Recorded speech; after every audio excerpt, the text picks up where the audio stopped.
Hi there, welcome back to JD Answers. Today we're going to be installing this USB charger socket.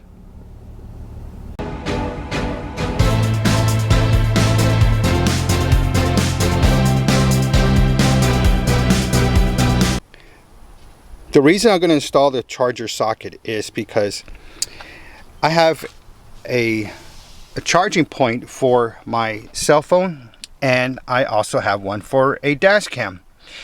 And if you go through my channel, you will see that I do installations on dash cams and give reviews.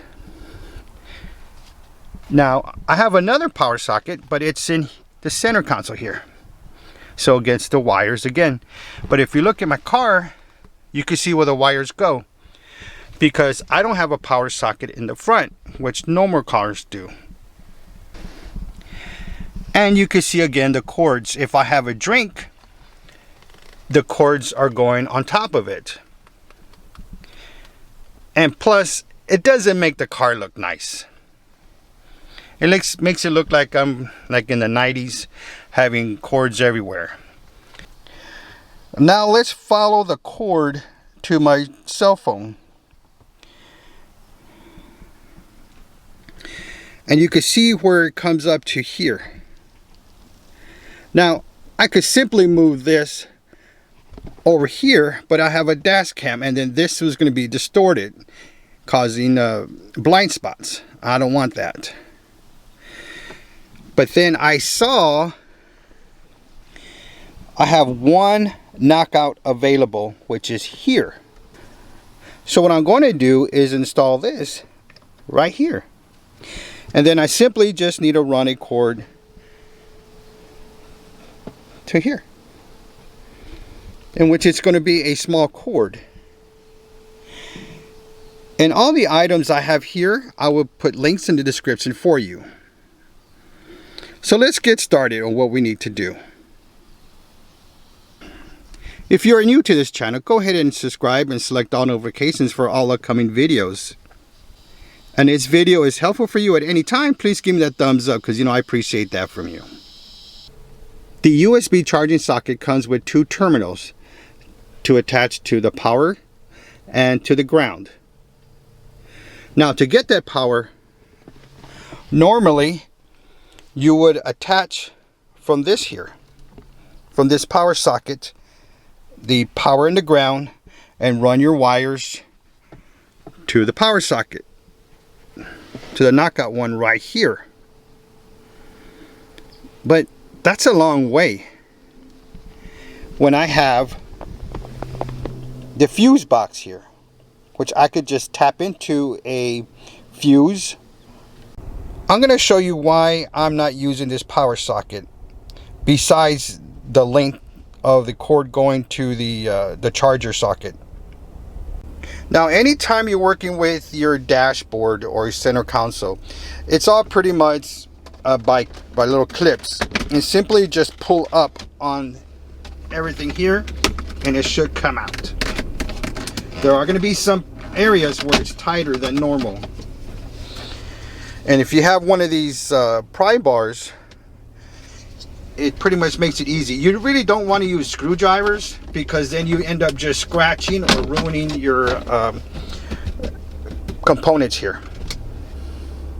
For the shifter, you simply just move this part down, and there's a clip in the front here. For the clip, just get a small flat screwdriver, push it in between, and pull out. And you can see the clip. And simply just push up on the shifter knob, and it comes out.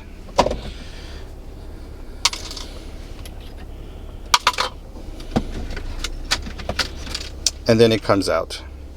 And there's usually a little clip here to remove this wire harness.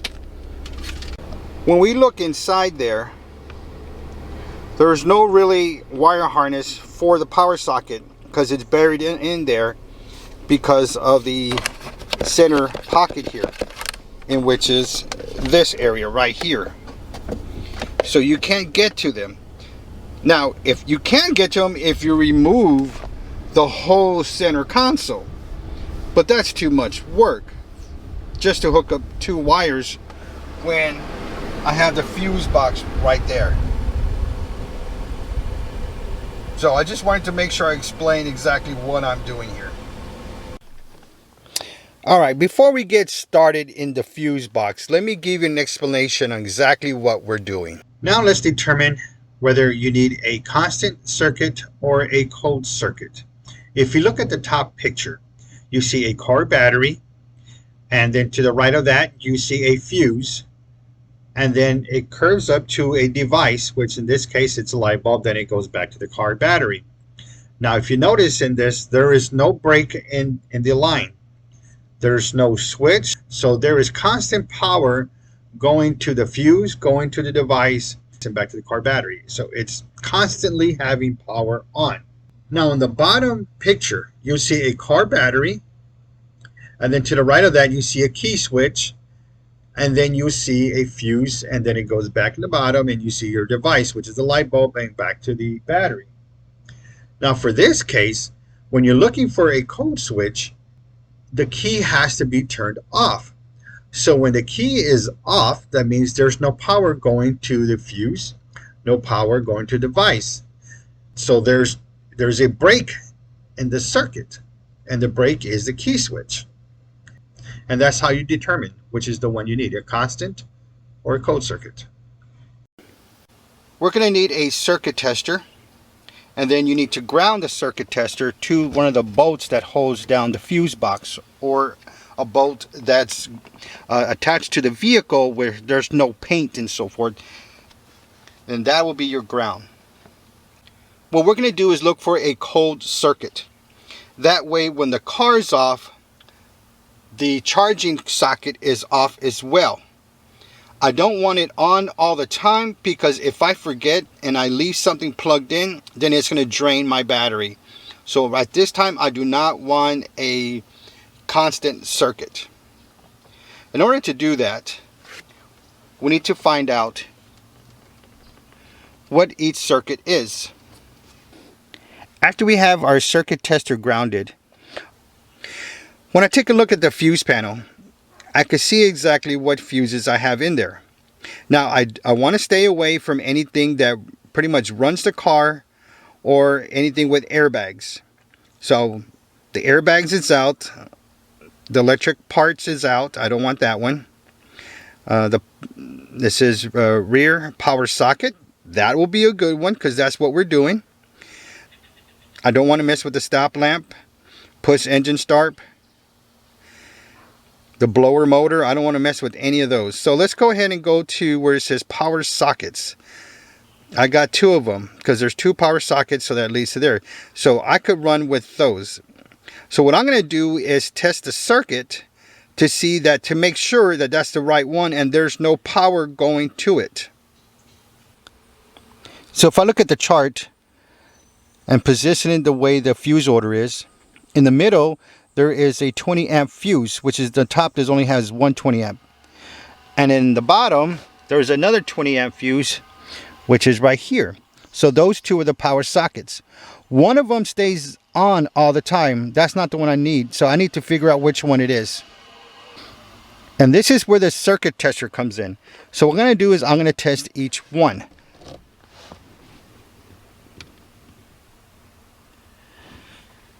And you can see the light is on. So that means this one turns on. This is on all the time. So let me test the other one. And if I test it right, it should not power on at all. Alright, I'm in there. There is no light coming on. Let me go to the other side. There is no light turning on. But now that I'm looking, there's empty spots. These are spares. You could actually test those, and if there's power coming on when the car is off, then I don't need those, because you could actually use these. These are just spares. So let me test each one and see what happens. But you have to test both sides. Alright, I got nothing on the bottom. On the top, there's nothing. Nothing on the bottom. Nothing on the top, because the reason you're checking, because one is your ground and one is the power source. So let's go to the top. Well, here we go, we got a light on. So that means this one's powered on all the time. Okay, so we got two possible choices in the bottom. So let's turn the car on, and that way we could see which one, if they turn on at all.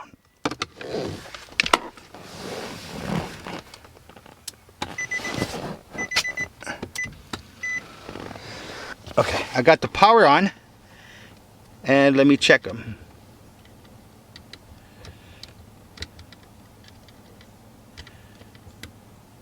There we go, we got light on the one closest to the 20 amp. Now let's go to the other one and go up. Well, we got another one on. So we could actually use these without piggybacking to another one. All right, so that's what we're gonna do. Now let me show you this using a multimeter. So you want to set your multimeter to 20. We're going to put the black one to the ground, which is pretty much close to the bolt we had. And then on the other one, we're going to go up and touch these circuits and see if they have power. And there you go. This one has 12.21 or 12.2. And the other one has also a 12.2. All right, so that's how you use multimeter. It's the same way. It's just depending on which one you have available. Let's go ahead and prep our charging socket and our mini fuse tap here. Okay. Now it does come with a 5 amp fuse, and then on another one we had was a 20 amp, but we don't need that because normally we will put the 20 amp because we were going to choose that one. But since we're not using it, I'm going to go ahead and put a 7.5 fuse in there because you only really need 5 volts. So this is the one it came with, the 5 volts, and I'm going to put a 7.5. The reason I put a 7.5 is because I don't have another 5 volts, so I'm going to put that one. I have the 7.5, which is normally the fuse that you take out, and then I have the 5 one that came with the fuse tap on the bottom. Now I'm going to put the terminals in here. Now for this socket, now to attach the terminals, you'll see in the bottom right terminal there is a plus symbol, so that's the power source coming in, and then on the left side is the negative sign, which is the ground, and the ground is the gold terminal, and the power source is the silver terminal. So first let's get our wires ready. This is a 16 gauge wire, which again I'll put all the links for the products in the description down below. It's a 16 gauge wire, and the reason I chose 16 gauge is because the wires for the fuse tabs are 16 gauge. So splice your wires. As for the power source, and this one's for the ground. Alright, let's twist our wires together. The other one.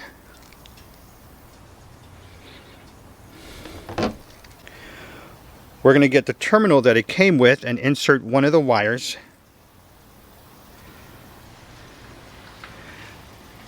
And once you have it at the correct location, the correct amount of space, we're going to go ahead and just tighten it up and crimp the tool and crimp the wire.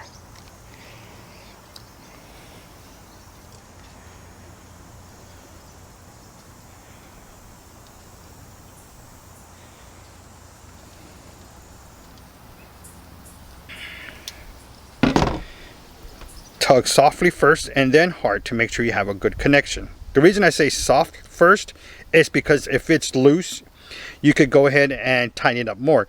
If you pull it hard, you'll separate them, and then you won't be able to attach the wire back. You have to get a different terminal, but this one's good. All right, soft tug and then a hard tug. They're both connected. Now what I'm going to do, I'm just going to estimate the amount of space I'm going to need. It's always better to do more than less.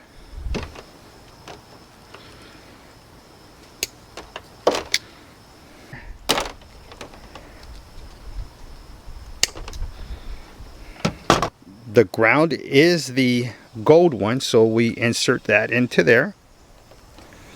Okay, the silver one port is for the power source. We'll put that one in there too. So this is prepped, this is ready, and our fuse tap is also ready. Now let's get to the knockout so we can start that. In order to get to that knockout, I'm going to have to take off this panel here. And in order to take this panel off, I got to take this side piece off first. And if you have one of these pry tools, you simply just push it in between and it starts popping out.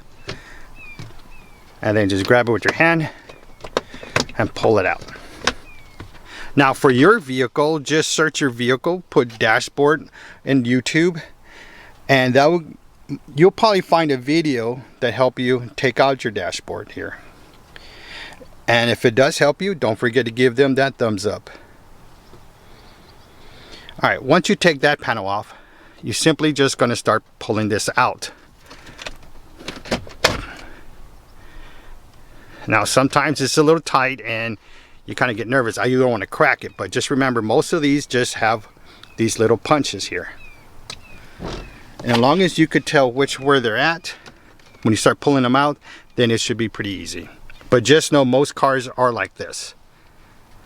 Now this one here that I could just see by the fuse terminals, there's a bolt that holds the dashboard together. So I'm going to take that off.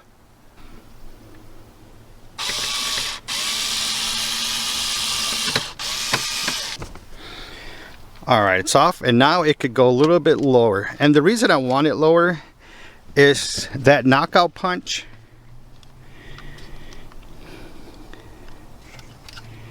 is down here. And you could see it. What I need to do is take this part out, push it in, and pull the knockout towards the engine. The reason I needed the dashboard lower is so I could take this knockout part. On the top I could see there's a punch out that I need to push out. And I pushed it out. I'm pushing the other part back out too at the same time. Oh, there it goes. Popped out.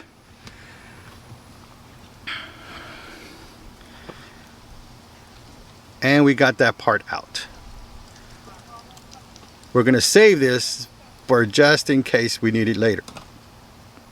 Now it's time to install the charging socket. What you want to do is make sure you have it the right way up. Position right. So I'm going to go ahead and start inserting it from the bottom in.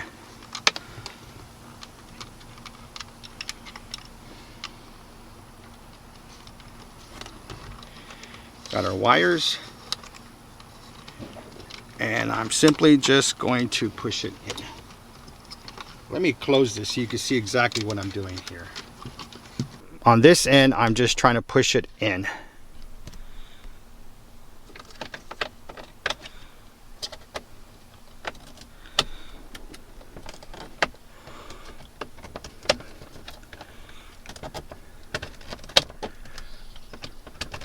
Oh, I think I got it.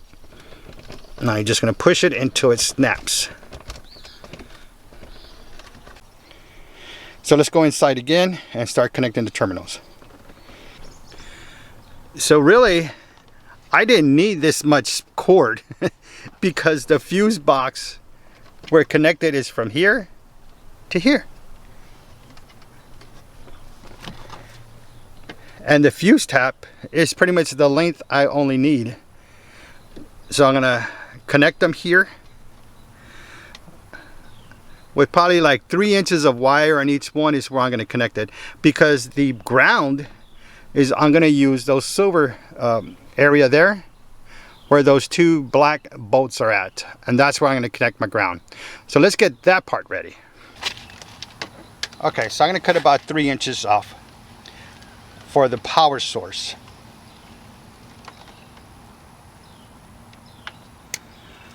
Now for the ground, I'm going to cut about 6 inches just to make sure I have enough room to maneuver. Well, I guess about a good foot.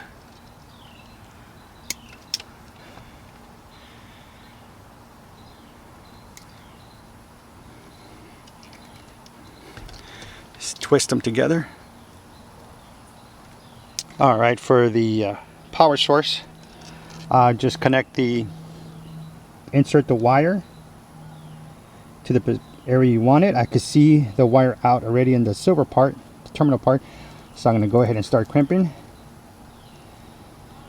And just make sure I have a real good connection there. All right. Pull softly and then hard. It's a good connection. This is going to the fuse tap.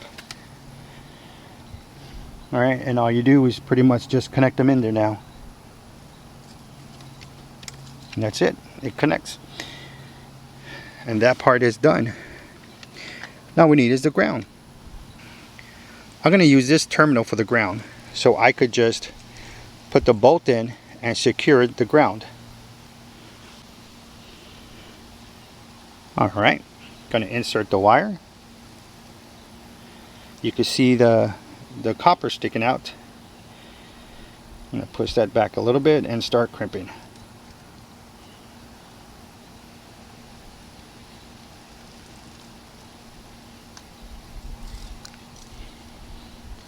I'm going to push down some more.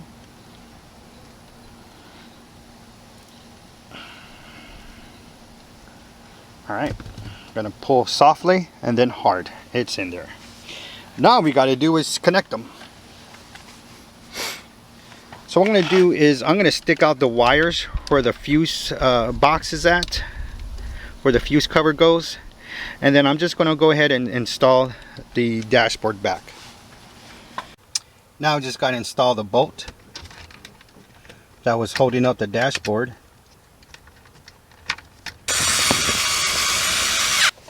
Now I'm going to take off one of the bolts for the ground.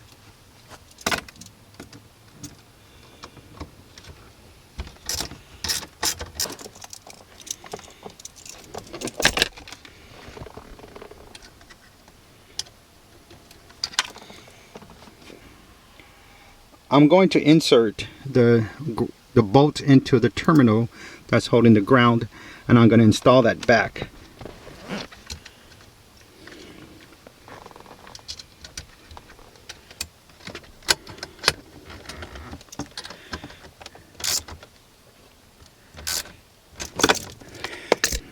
All right, you can see where it's installed. Now all I have to do is insert. Okay, before we insert our fuse tap, we have to make sure we know which side is the power lead and which side is the ground on. I have the car on, and now we got to make sure we know where is the power lead coming from and where there's no power on the other side of the fuse. Well, the fuse holder really. So if I touch the bottom, which I know you can't see, and there's no power, and I'm touching the other bottom part and there's nothing. So I'm going to go to the top portion. Oh, you can see the light on that one, and the light is on that one as well. So we know that the power source leading in is from the top. So we know the red wire is the lead in for the power, so the fuse tap needs to be inserted upward because the power source is on the top. So let's install that. Remember, we could use either one. Alright, I'm going to try to use the one closest to the 20 so we could have another one opening just in case we have any other sockets we want to put in there, power sockets. I think I got it. Yeah, it's in there now. And you can see it's on, and it's showing a 14.1, 14.2 voltage. So that means it's getting power. But now let's see if it charges. I'm going to close this up because I don't think we need this anymore. Now that we have the charging socket installed and we know it works, now we could take off this cord, because this is the one I use to charge my phone. And I don't need this cord here anymore. Now I can install this cord. No, I'm not gonna use this long cord over here to connect to my cell phone. I'm gonna use this 1.5 foot cord for my phone. I have a Samsung phone, so this is a Type C, and it's 1.5 foot. You can find these at 1 foot, 1.5, 3 feet, whatever amount you need to put it in your vehicle, depending on how much the length is from there. So I bought a 1.5. Again, all the products I'm using here will be in the description down below. So I could come over here, take the cover off, install the cord, and it'll come to my phone here. Alright, sorry, I had to do it with 2 hands to install this cord. This charging thing, the phone slides up when you're going to put it a charger cord in there. And you can see this red light where it's charging.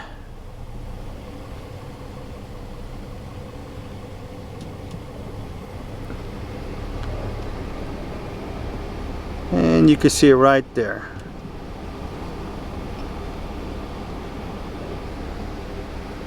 So it works. Now I could even tuck this wire in here a little bit if I want. But really you're not going to notice that cord from the back seat or anywhere else, because the steering wheel is going to be hiding it. So that is a big difference from what I was used before. Now my console is a little cleaned up, but I do see this wire here for the dash cam. And what I'm going to do now is I'm going to install this hard wire kit. So that's going to eliminate this cord here. And then that way my center console is cleaned up and there'll be no cords around here to be visual. And I could take this double port off and I could actually have this closed. And if somebody wants to use to charge their phone, it's not going to be a problem. So I hope this video was helpful for you. If it was, give me that thumbs up. And as a reminder, all the product lists are going to be in the description down below. If you haven't subscribed, please do so at this time so you can see other videos coming up. There is more charging sockets coming up. I'm going to install one here on the side, and I'm also going to install one for the back seat. So stay tuned. Thank you for watching, and don't forget to subscribe.